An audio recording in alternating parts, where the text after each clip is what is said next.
Happy Valentine's Week, guys! Thank you for coming back to our channel. Today, Two Scoops presents a few thoughts on love. 1. Love is a balancing act between the fear of heartbreak and living what's arguably the greatest experience available to a human being. Worry too much about heartbreak and you risk losing the spell. Lean mindlessly to the experience and you risk losing not your heart but also your sense of self in the process. The fear of heartbreak is the number one reason why some people may struggle to find love.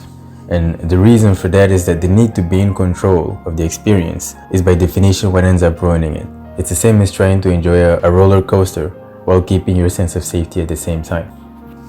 2. The moment you enter a relationship for logical reasons alone, you rob yourself of the irrational and emotional spark that makes love love. It's not enough to be with a person who looks good on paper, as sometimes what you really want differs greatly from society's definition of the ideal. Be a slave to the list and you will likely only be happy in theory. There are tons and tons of relationship advice books out there, and each one comes with its own theory on what to look for in a partner.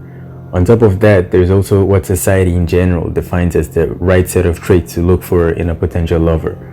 But the thing is that we're all different in different ways, and those differences are manifested on what we truly want in a relationship, which changes from person to person. You may find the ideal person according to society and even trying to build a relationship, but then fail to be happy or fail to develop a loving and fulfilling relationship.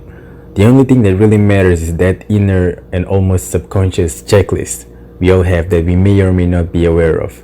That list would contain the set of traits that we truly find attractive, that we truly want in a potential partner, not what your parents or friends think of as good for you.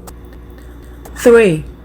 Self-awareness is one of the most important aspects of love, as you may have attractive qualities and neutralize their effect if you're too self-conscious and insecure, or be the worst person to be with but never being able to improve because you are delusionally confident.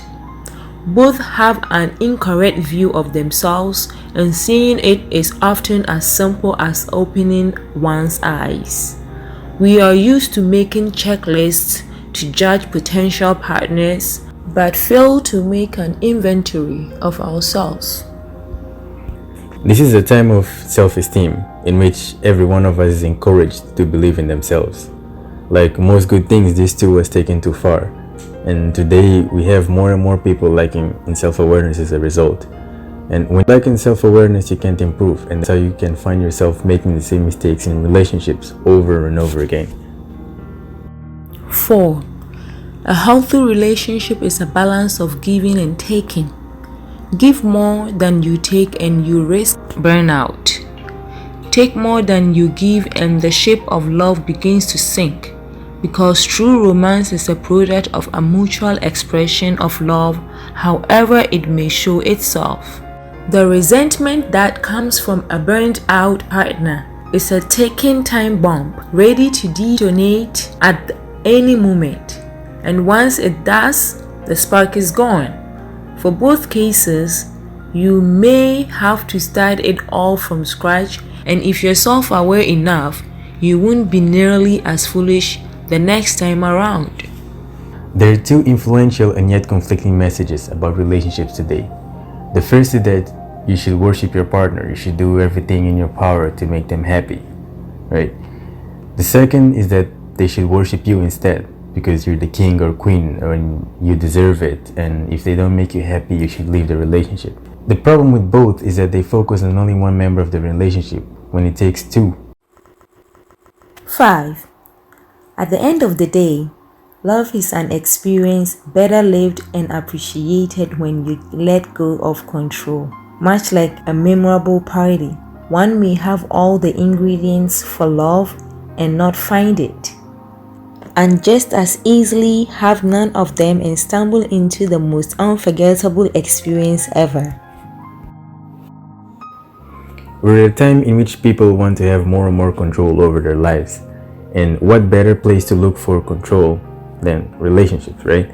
We have checklists for everything relationship-wise. Like what to look for in the ideal man or woman, what romantic places to go to, what romantic foods to order in the first date, what we can or can't do in the first week of dating, month, year. It's like we have the whole dating experience down to a formula. But still, the greatest love stories most of us have to tell rarely come from over-engineered atmospheres. They come from the unexpected, and that's a part of what makes them so special. Here is a bonus. In the same way that one has to set boundaries to live a healthy and fulfilling life, the same applies to relationships. The only difference here is that the boundary is not only to protect the relationship against outsiders, but also against the dark side of the insiders. You not only tell other people what not to do, but also tell yourself what lines shall not be crossed. When we think about boundaries, we think of asserting ourselves to other people. The goal is to not allow our sense of self to die or diminish because other people are not considerate. The same applies to relationships. It's important to set a list of things you won't allow yourself to do or say because you know that if you do or say that, it may damage the relationship permanently. We sometimes get so drunk on self-expression and so focused on our needs that we forget about our relationships and to take care of them. When we establish boundaries for the relationship, we assert it against other people and their bad and sometimes self-destructive tendencies. Okay guys, we are going to end it here. Don't forget to subscribe to the channel, like and share. Have a great Valentine's week and don't forget to love yourselves. Bye.